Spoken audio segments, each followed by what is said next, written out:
अथ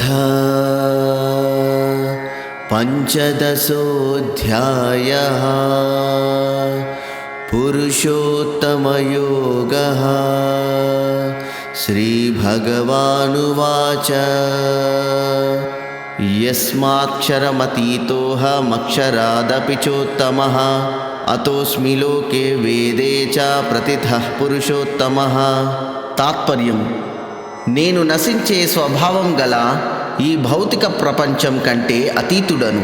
అలాగే నాశనం లేని జీవాత్మ అక్షర పురుషుడు కంటే కూడా శ్రేష్ఠుడను.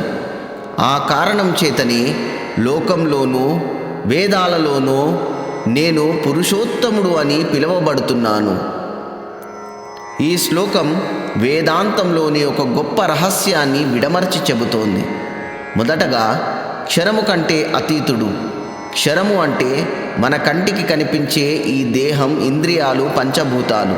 ఇవన్నీ కాలక్రమేణా మారిపోతాయి లేదా నశిస్తాయి. భగవంతుడు వీటికి లోబడి ఉండడు. వీటిని సృష్టించి నియంత్రించేవాడు కాబట్టి ఆయన క్షరాతీతుడు. రెండవదిగా అక్షరము కంటే ఉత్తముడు. ఇక్కడ అక్షర పురుషుడు అంటే ప్రకృతి బంధంలో ఉన్న జీవాత్మ. జీవాత్మకు చావు లేదు కాబట్టి అది అక్షరమే. కానీ జీవాత్మ మాయా ప్రభావానికి లోనై సుఖదుఖాలను అనుభవిస్తుంది.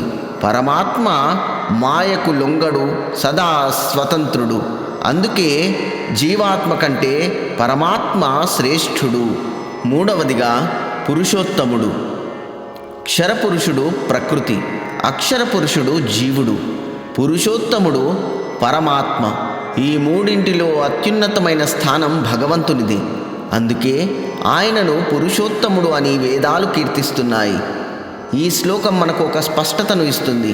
మనం కేవలము శరీరము కాదు, ఆత్మ అని. కానీ మనకు కూడా ఆధారమైన వాడు, మనల్ని నడిపించేవాడు ఆ పురుషోత్తముడే.